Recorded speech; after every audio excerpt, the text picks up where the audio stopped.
Hello, and welcome to an episode of Pints and Quarts, a show presented by Craft Beer Nation. I am your host for this evening, Matt Miller. It has been a while since I've been on the show, so I'm excited to be back, and I'm excited to be here with our guest tonight, Miss Julia Herz. Julia is I don't know if I can read all this. She is a certified Cicerone, BJCP judge. She's a publisher of a website and a book and another book, and the Savor. Let's just get into the interview with her. So everybody sit back, enjoy the show, and I don't know, get that beer into a glass, I guess, because I'm thirsty. All right, and we are back. Thank you for tuning in this week, everybody. We have Julia Herz on here. I keep calling her Miss Julia Herz, but that might be an inappropriate name. You're married, right, Julia? I am a Mrs. Yes. Oh, she is a Mrs. Julia Herz. So fantastic. Thanks for for coming on the show with us here tonight. I've got Gil on the panel here as well. Randy could not make it this evening, but I'm looking at you are more qualified, I think, than probably some of the candidates that we have running for president here. When I read down through your document, including to run as a president.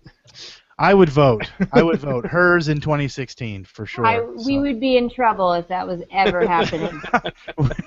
But it's good to have a president that knows about beer. I believe our current president is a fan of beer, but it would be nice to have one especially knowledgeable. So I agree. But I see, among other things, you're an author, and you've recently got a book out here that you wrote with Gwen Conley called Beer Pairing: The Essential Guide from the Pairing Pros.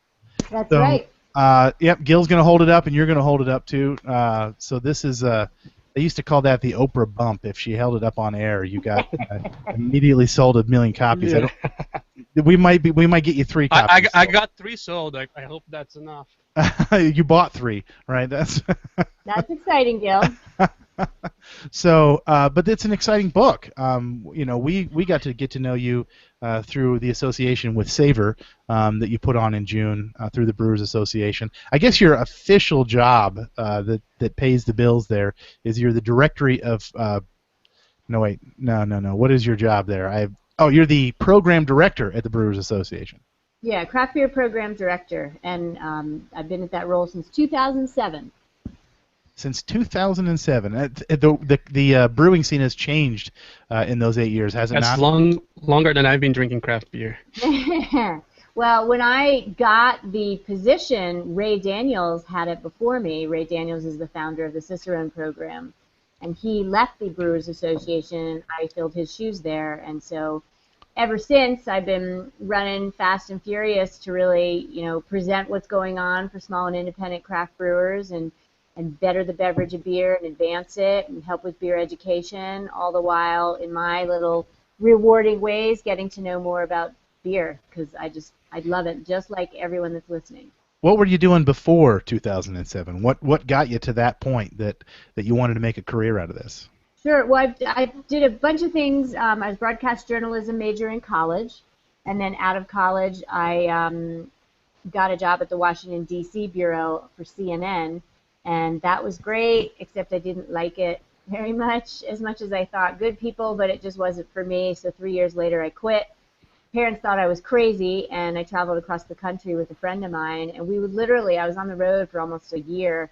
We would go back country 3-4 nights, even a week, national parks, national forest, BLM land, camping. That was the way we could afford the trip. Got in super great shape, and then we were ready for kind of our hit of culture. We'd literally go into towns, even if we didn't know anybody, and just go to brew pubs. And we'd always find people that were right on our level of thinking, and that changed everything. And my first official brewery tour was Anchor Steam when we were in San Francisco, and that's when I said I really want to work in the brewing community. And on that trip, we both volunteered at the Great American Beer Festival. So that was my first introduction to the Brewers Association. That's not a bad brewery to do your first tour. I know. And that year of that summer journey was when? In the 90s. In the 90s? All right. Yep. Well, what kept you busy from the 90s to 2007? I mean, I've been everything from marketing person at a marketing agency to a media coordinator for an amendment on the Colorado state ballot. I worked at Redstone Meadery, which was great training for learning about craft beer in the marketplace, because talk about a hard job of being like, hey, we make sparkling mead that goes on draft and we want that tap line. That was really, really good stuff. So I cobbled it all together, and then my foray to the association, the first round, was working sales for them. And then I left, had 2 kids, worked at Redstone, and then I came back when Ray was leaving, and this is now what I get to do. So is your passion for food and beer coming from that time? As that I'm still listening. we lost. I forgot to. I got dizzy for a second. We've never welcome- scared a guest off like that. Yeah. Welcome to Google Hangout. I forgot to plug in my laptop, so I'm going to take 30 seconds and do that, or we're in Oh, trouble. go ahead. But I'm All right. listening. I'm listening. No, go ahead. What we're going to talk about when she gets back is we're going to talk a bit about her book. Gil was you were gearing up there to the book. Tell us what you thought of the book, Gil. I mean, what is it? Well, actually, I was telling you this before the show started, and it's, to me, is more than just a pairing book. I mean, the guide as a guide for a lot of style. It's a easy looking, if you want to learn about beer itself, but it covers all bases. And I'm reading other books about beer and food together, because I cook a lot with beer. Cooking is one of my passion, and but this brings from all your sensorial, from tasting buds to SRM to styles and everything. It's really, really complete book. It's probably Is it cooking? Is it cooking with beer, or is it about pairing cooked food with beer? For me, well, she can probably talk better than I do, but it talks about pairing beer with food, and there's a section that talks about cooking with beer as well, because both ways are cool. Yeah, I Yeah, said there's this. a chapter on cooking with beer, but it's centric to how do you pair, why do you pair, what are the practices and principles that Gwen Conley and I use, and maybe how can we inspire you on your approach. So it's really centric on pairing and why certain things work with interactions going on between basic taste elements, aromatic compounds, and your mouthfeel stuff on both beer and food side. I think what impressed me was just not about, this kind of food you can eat this and this, but it's going to be hard to show on the screen here, and whoever's listening won't be able to see anyway. But they give us like American barley wine, explain the style. So it's actually, it makes you understand the reasons why you're pairing such things. And I think that's why I enjoy the book so much. It was a great job you guys did. Now, was this published by the Brewers Association publishing house? No, it's not. We got a publisher, Quarto Press, and they have an imprint called Voyager. And I'm pleased about this project. In a way, it's outside the BA as a project, and I'm donating all of my profits to Foundation for Alcohol Research. So I've wanted for years, as somebody kind of in the booze biz, to do a project that gave me that avenue to say, I'm finally going to give back. And I do it all the time. Like all of us get great big bottles of beer, and it gets hard to keep up on that. So I'll donate to charities, tastings in our home a couple times a year, and we have, raised thousands at this point of dollars for the local schools. But I wanted something with broader reach, and so this book allowed me to do that, and it's available through most online retailers, Amazon. Brewers Association would be selling it, which is really cool. So get your independent bookseller to carry it, or even ask your library to carry it. They can order it, and then you don't have to buy it. I will say that you're going to want to buy it, though, because for the photo on the cover is a big, thick burger with blue cheese and red onions on it stuff. That went right next to some of my favorite books. I love it. I want to talk about that cover, because if you're going to write a book on beer pairing, you better flip and own the #1 pairing and really talk about why burgers and beer go so well together. So that is actually a really great shot that took 2 shoots to do, and it's basically conceptually an IPA next to an umami-filled burger. You've got blue cheese dripping off it. You've got some acidity with purple onion. You've got tomato with, ripe tomato with more umami. It's just not your basic cheeseburger. And Jackie The Beeriness was the photographer for our book, and I can't say enough about her. I think she did incredible things.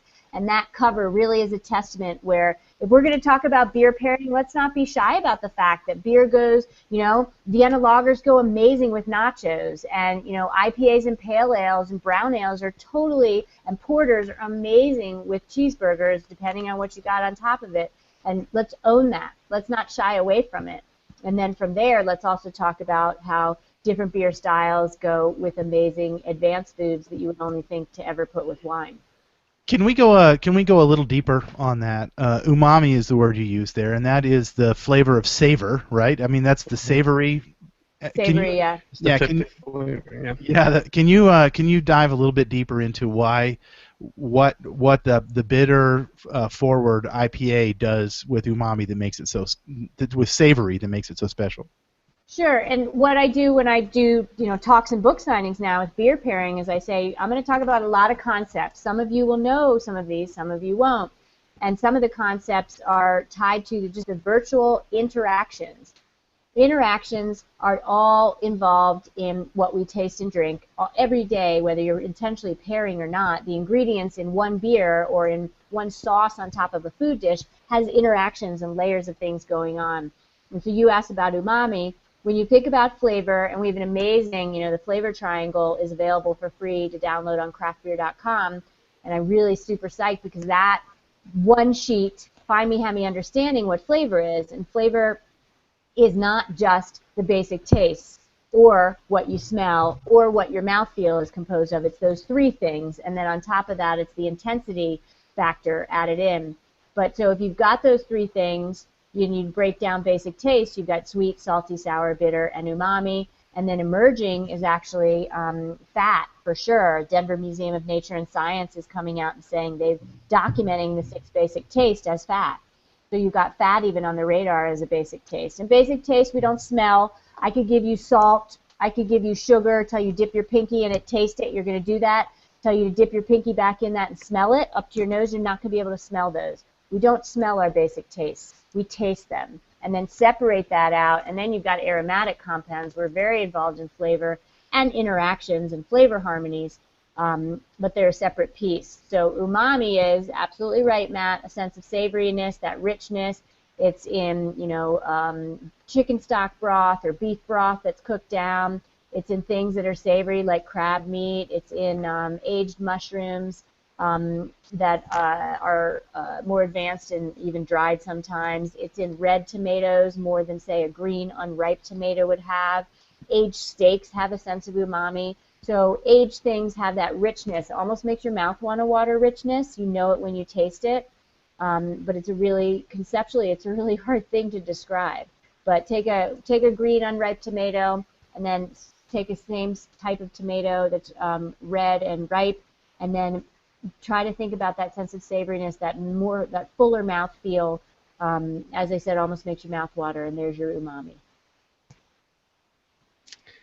Wow, that's well, you hear, and you get I was just like hypnotized with all that information. Well, and I never even answered your question. Actually, that question was, how does IPA go with the umami in a Right, in a let's burger? talk about the pairing of it now. Yeah. And can you add umami to an IPA? How would you do that? Well, we're having debates in the office. Charlie Papazian's a total visionary.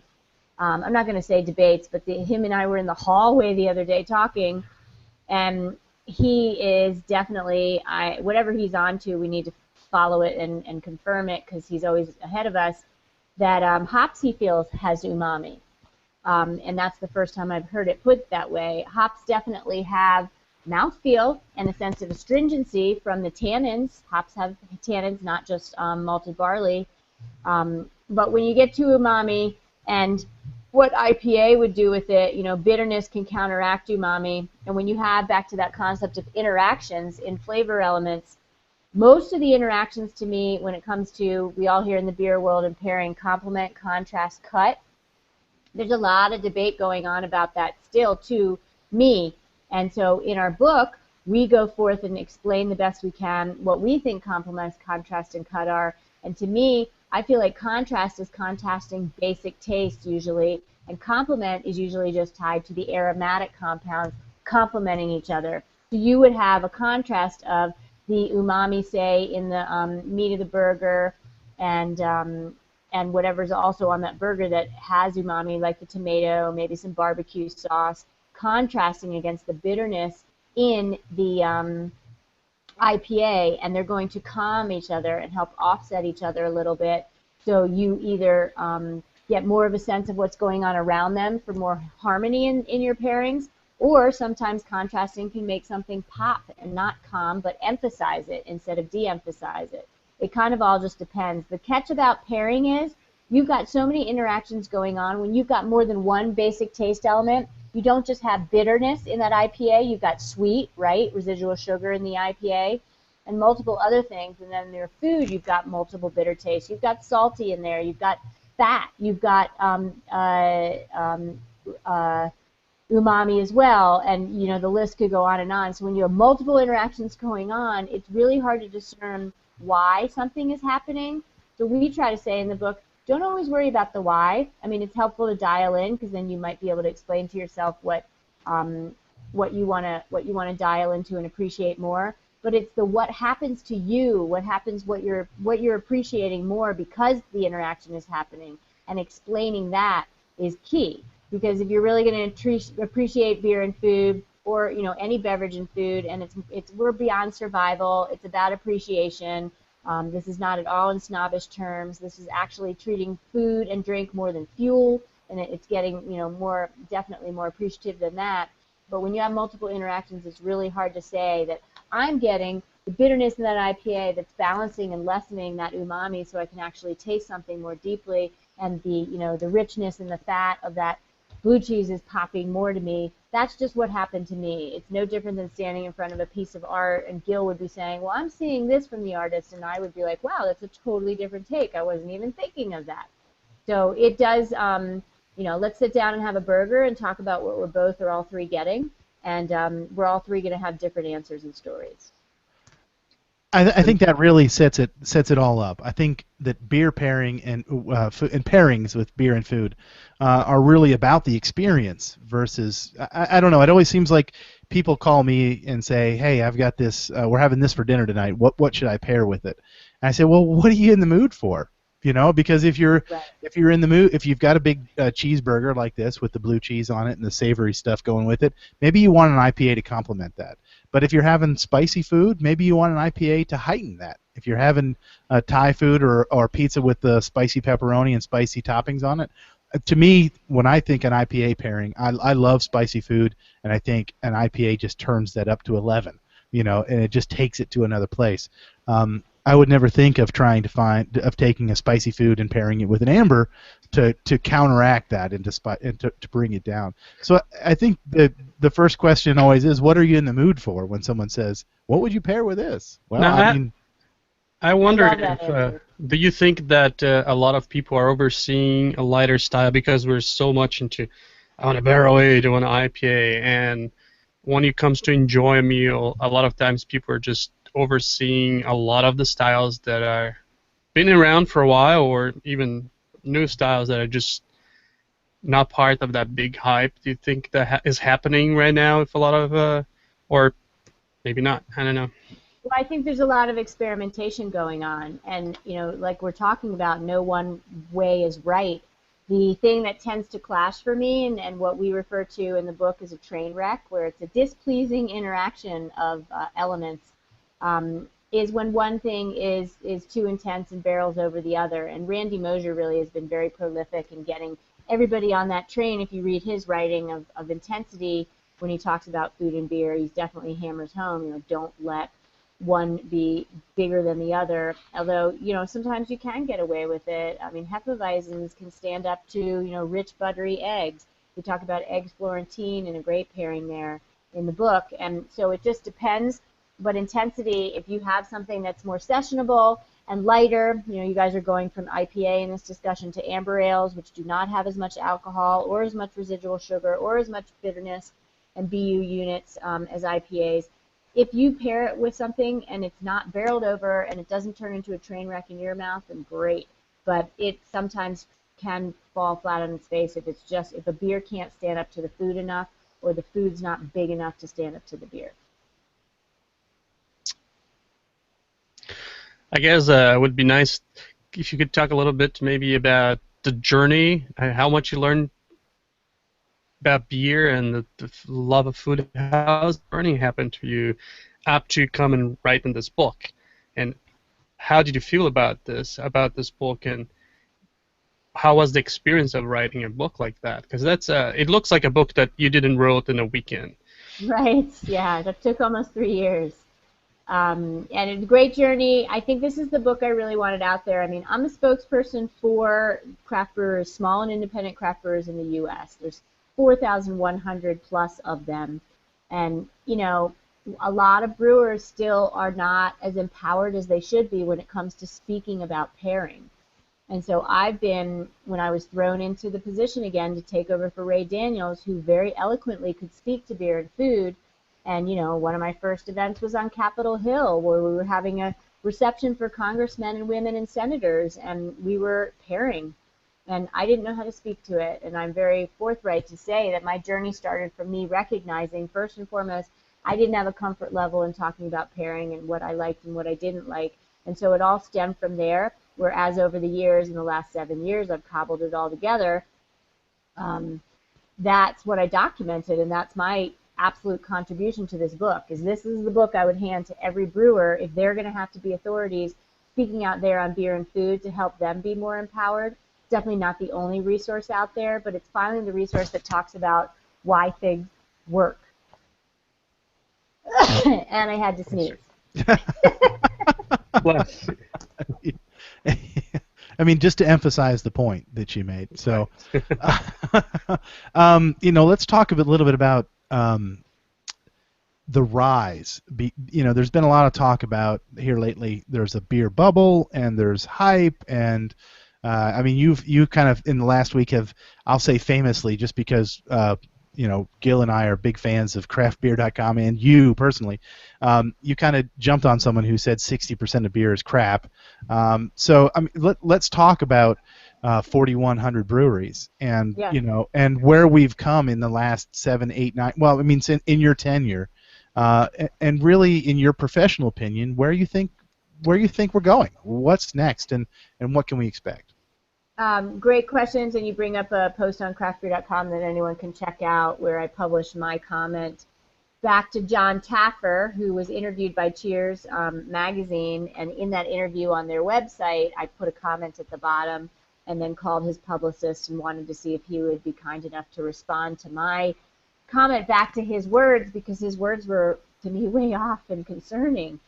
He's a leader, he's an influencer, he shouldn't be out there saying 60% of the craft beer sucks, and I called him on it, and the bottom line is that people were pleased. Some people thought he had actually, you know, some good line of thinking, but you can't start stating statistics that just aren't true. I totally respect that he's toured breweries, I totally respect that he has a, you know, a palate and is a force in the industry, but he not only said that 60% of the craft beer sucks today, but he said that half of the breweries will close in the next 2 years. And that's just crazy talk. So that's what's on craftbeer.com and has been getting some great attention. And when it comes to the number of breweries, I mean, one of the comments I used in countering what he had to say is sure, we have a lot of breweries today, 4,100 or 4,200 plus as the months start to go by. But there's 8,000 wineries in the U.S., and I don't hear John Taffer or anyone else talking about that. What's the problem with 4,000 breweries? What would be the problem with 8,000 breweries? Sure, retail has to work out a lot. Retail's having to advance their game and treat beer like bread and milk and figure out how to store it cold because it's perishable. Retail has to expand its shelf space and take a little bit more away from wine and spirits because there's so much diversity in the U.S., and that's a good problem to have. I mean, I'm not a retailer, and I know it's a head scratcher when you have to reconfigure your footprint. But the people that John Taffer counsels to and represents, the retailers, they are also leading in beer, many of them doing great, great things. They shouldn't be hearing from one of their leaders that half of the breweries are going to close. That is just not true, especially in the next 2 years. Don't you think those are the same kind of arguments we were hearing 2 years ago? Like, it seems like a year passed, and then I remember 2 years ago we were doing a different show, and we were talking about the same subject, and that's all that comes in the media, a bubble and this, and 2 years has passed, and here we are. Yeah, I know. And a bubble means when you can't support the demand, and things collapse, and we're just not there. We have less than 100 breweries that closed in 2014. I mean, we are definitely tracking. You're going to see an advancement. You'll see a small adjustment where those that can't produce world-class beers and that can't differentiate themselves, they will not last and survive. But we're going to continue to see the number of breweries in the U.S. march on, and we have 2,000 in planning right now on record, in addition to those 4,100. We are not saying that all of them will open, but it's a great thing for beer lovers today to have all these breweries out there. And most of them, another point I made in the piece on craftbeer.com, 96% of the 4,100 breweries make less than 15,000 barrels of beer a year. So we really are a culture of small breweries that the majority of them don't distribute out of their own state of origin. And, let's talk about restaurants then. Why should a restaurant open up down the street? Of course they should. If they're going to be world-class and differentiate themselves, this should be no different than a brewery, the production brewery that has a tap room, or a brew pub that wants to open its doors. I'd like to go on record here. My perspective on this is, my thoughts on it are at least, that people hear brewery and think Anheuser-Busch. And they think there's no way that this country can sustain 4,000 breweries making 2.5 million barrels of beer a year. Well, that's true. To me, I think it's a perspective issue. I think that when they realize just the statistic you said, 96% of the breweries in America today make less than 15,000 barrels of beer a year. That is the goal of almost all of those breweries.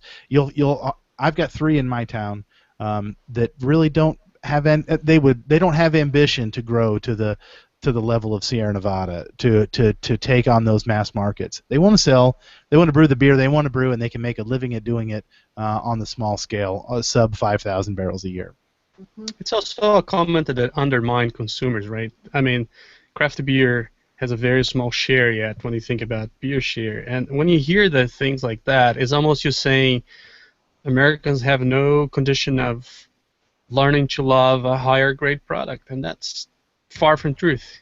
Yeah. Right, and everybody wants to quote statistics of how one market is taking away from another.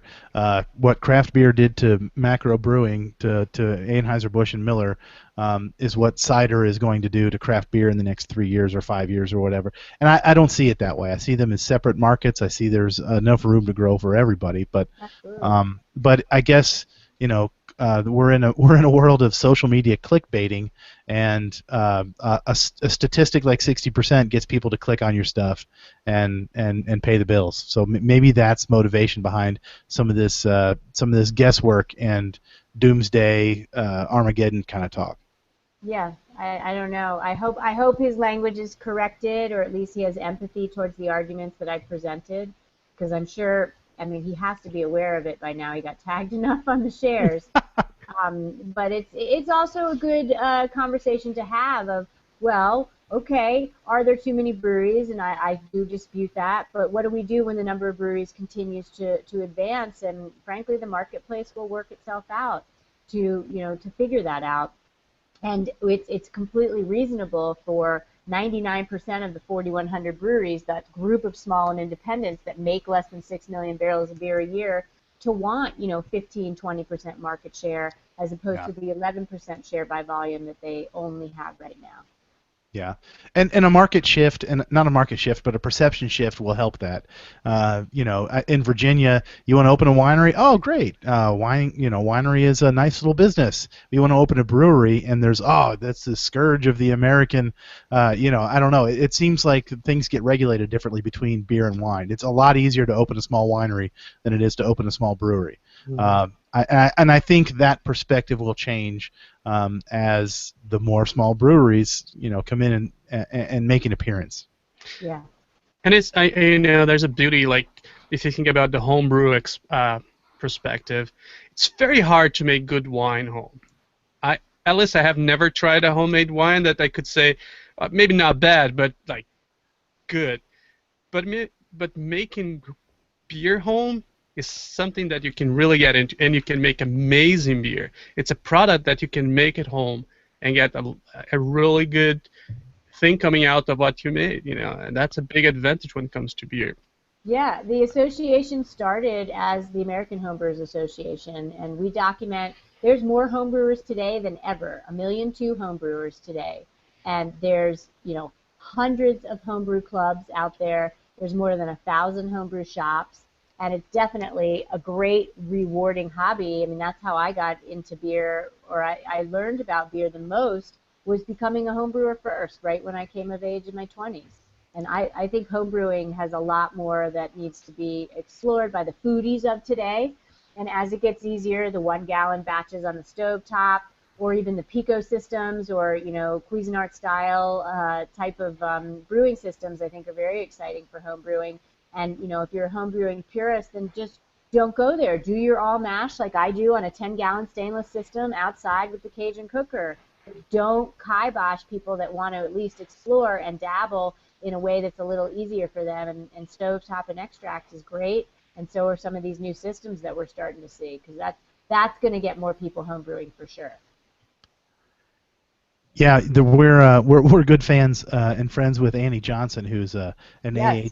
AHA champion, and works for Pico Brew now Yes, too. she is. So She's an amazing woman. Yeah, she is a talented brewer and a fun gal.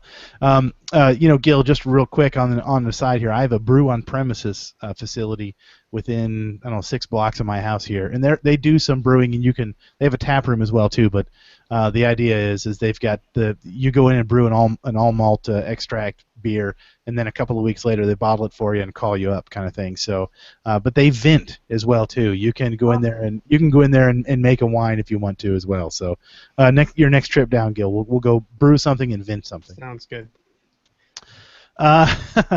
Moving kind of on here. I mean, really, there isn't anything we could talk to Julia Herz that she doesn't have some insight about here. Let's talk real quick because we're kind of running down on time. Let's talk about Gil's and my favorite thing. We have had high moments talking to interesting people and doing interesting things because of this show. Not many of them can come close to the fun that we had at your event in Washington, D.C. last year. Awesome. And it's coming again here the first weekend in June. The event is called Savor, and it is a beer pairing paradise. Tell us a little bit about it. How many the breweries that are coming and the process that it goes to that you go through in creating the pairings there. So I think it is a great one to get into because not many festivals, and this is a more advanced festival for sure. This is 76 breweries that are all small and independent U.S. craft brewers serving in the nation's capital, 2,000 people a night for 2 sessions. Tickets sell out like that. There's just not a lot of tickets to be had. Usually, I don't know what the tickets will be this year, $135 give or take. And you get the opportunity to pair very strategic pairings. More than 200 breweries enter the lottery to be in Savor. Might have even been more than that this year for 2016. And we have executive chef at the Brewers Association, Chef Adam Dooley, who I work very closely with, and so does our mighty events team at the Brewers Association. And Chef Adam really has an amazing system, and we just conducted the test tasting in Boulder last week that I participated in with about 40 different palettes that tasted in 2 sessions, 80% of those beers that'll be at Savor.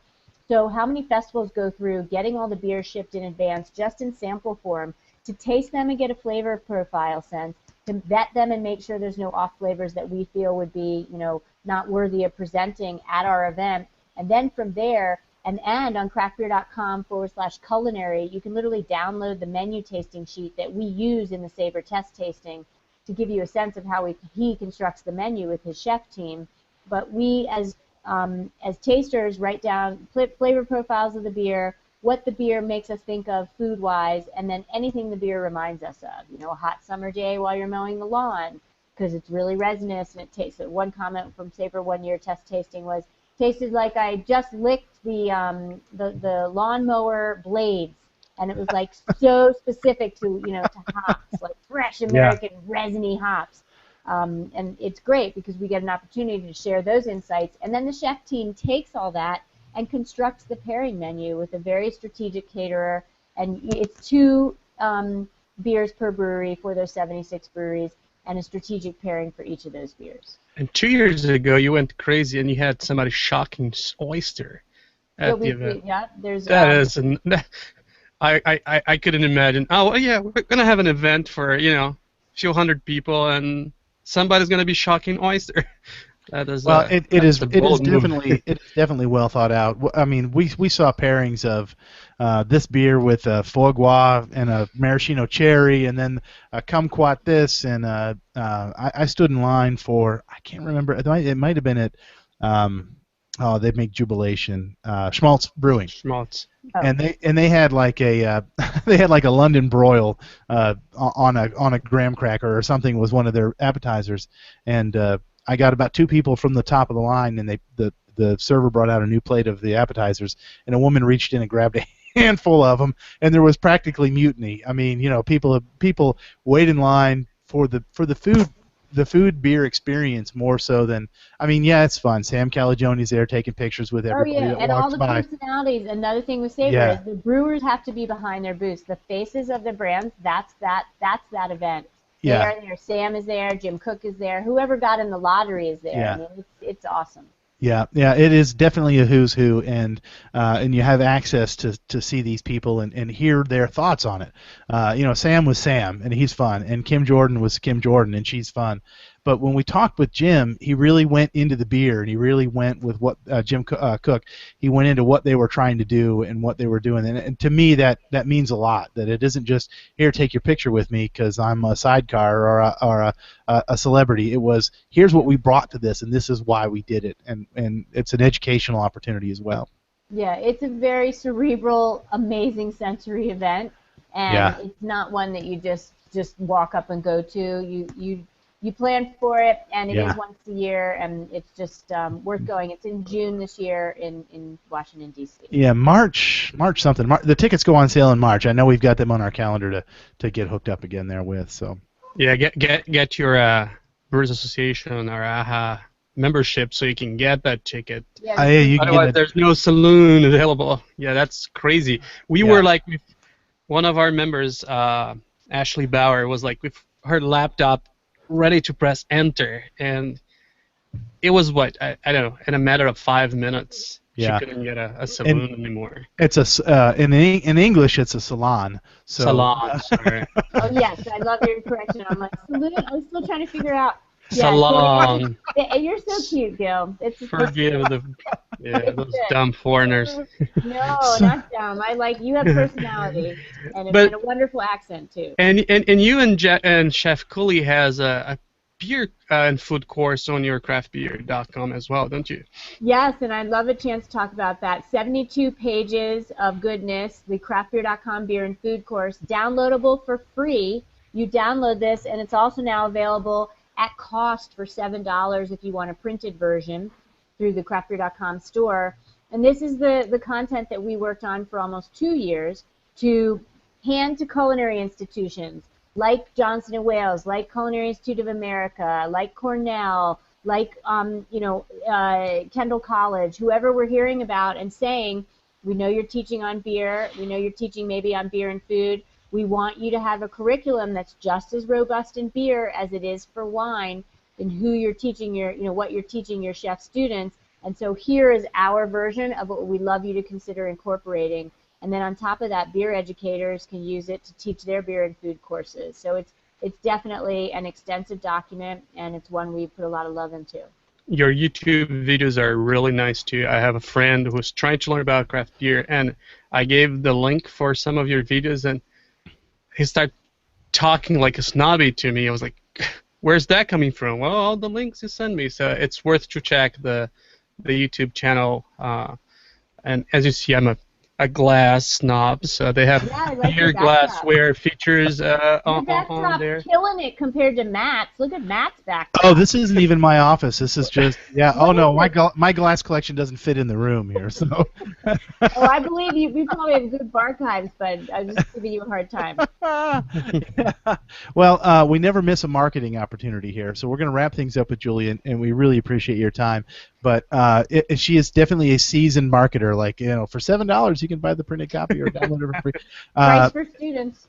Price for students as well too. So, but the stuff is quality, and if you're interested in learning about beer and beer pairing and beer and brewing, the associations, the AHA and the BA are definitely good sources for that information.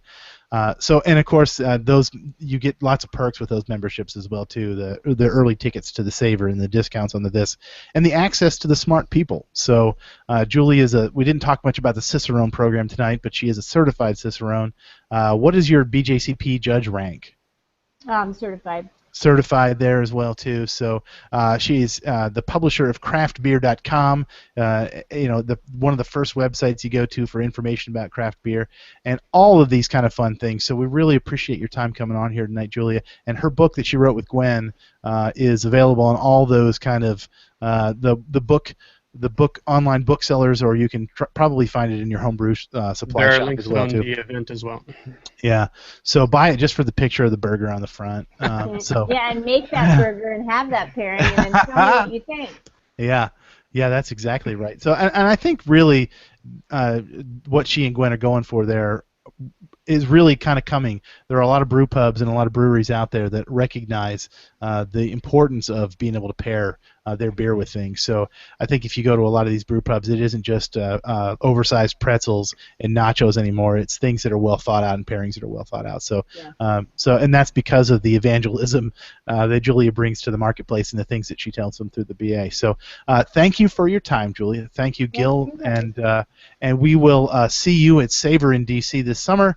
And you guys can check her out on craftbeer.com. And thanks for tuning in. Until next week, I don't know who the guest is because Randy will be back, but we'll work it out, and you'll see our stuff on the internet. Until next week, find some good friends, find some great beer and food to pair that beer with, and mind those P's and Q's.